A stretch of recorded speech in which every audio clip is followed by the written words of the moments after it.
Հայաստանի բանտում իրենց պատիժը կրող 44-օրյա պատերազմում Հայաստանի դեմ մասնակցած սիրիացի վարձկանները Բաքվի հետաքրքրության առարկա են դարձել։ Միջազգային դատարաններում հայ ռազմագերիների շահերի ներկայացուցիչ Սիրանուշ Սահակյանի խոսքով Ադրբեջանը հայկական կողմի հետ սկսել է քննարկել Հայաստանում միջազգային ահաբեկչության վարձկանության հոդվածներով ցմահ դատապարտված Սիրիայի երկու քաղաքացիներին հայ ռազմագերիների հետ փոխանակելու հարցը։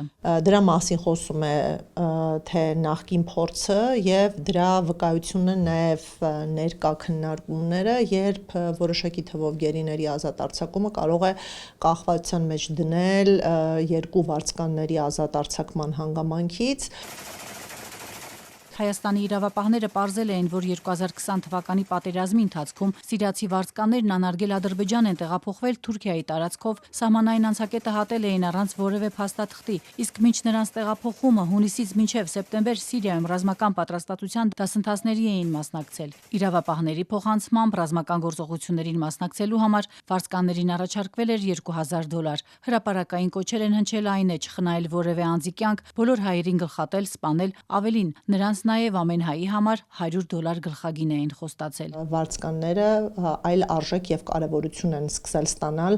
Ադրբեջանի համար։ Ինչ դիրքորոշում ունի պաշտոնական Երևանը, արդյոք պատրաստ է ծանր հանցագործության համար հայաստանյան բանտում ցմահ ազատազրկված սիրիացիներին փոխանցել Բաքվին։ Ադրբեջանական բանտերում պահվող քանի հայի դիմաց է պատրաստ Երևանը գնալ այս քայլին, հստակ չէ։ Ազատությունը գրավոր հարցում է ուղարկել արտաքին գործերի նախարարություն։ Սիրանուշ Սահակյանն ազատության հետ զրույցում ընդգծում է 2021 թվականին դատապարտված վարձկանների նկատմամբ նման ուշադրությունից պետք է օգտվի հենց հայկական կողմը։ Նրա տեղեկություններով Երևանը դիտարկում է նրանց 2 կամ 3 հայ ռազմագերու դիմաց փոխանակելու հարցը, բայց բանակցությունները պետք է տարվեն այլ ուղղությամբ։ Կարծում եմ խնդիր պետք է դրվի նաև ղեկավարների ազատ արձակումը, իհարկե իմ գնահատմամբ իրատեսական չէ, որ այս փուլում Ադրբեջանը որևէ բանի դիմաց պատրաստ կլինի ազատ արձակել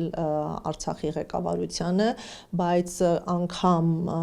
նման գործոնների առկայության պարագայում Հայաստանը պետք է կարողանա հետ վերադարձնել գոնե 15-ին։ Եթե Բաքուն չհամաձայնի այս վարձկանների դիմաց հայկական կողմին փոխանցել Արցախի նախկին ռազմաքաղաքական ղեկավարության 8 ներկայացուցիչներին, ապա գոնե շեշտը պետք է դնի մյուս 15 գերիների վրա, նկատում է հայ գերիների իրավունքների պաշտպանն ու ընդգծում, հակառակ դեպքում 2 կամ 3 հոգու վերադարձի շուրջ բանակցություններն անհավասար կլինեն։ Կարծում եմ Հայաստանի խնդիրը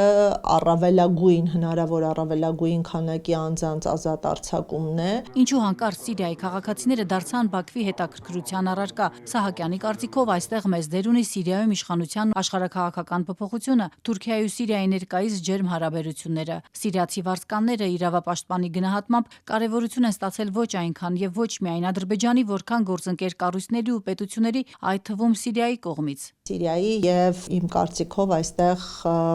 Ադրբեջանը այս սուբյեկտների պահանջմունքները, կարիքները բավարարելու նպատակով սկսում է գործել, այսինքն Ադրբեջանը այստեղ միջնորդավորված խաղացող է, լինելով պատերազմի կողմ, կարծում եմ կարող է ձևավորել ակնկալիք, որ երկկողմ հարաբերություններում օրակարգ բերի վարձկանների ազատ արձակումը։ Սիրանուշ Սահակյանը մեկ այլ հարցել է կարևորում. եթե Ադրբեջանը հետաքրքրություն է ցուցաբերում ոչ իր քաղաքացիների նկատմամբ, սա վկայում է Բաքվի կողմից պատերազմի ժամանակ վարձկանների ներգրավվածության մասին, իսկ դա միջազգային իրավունքի խախտում է, հանցագործություն։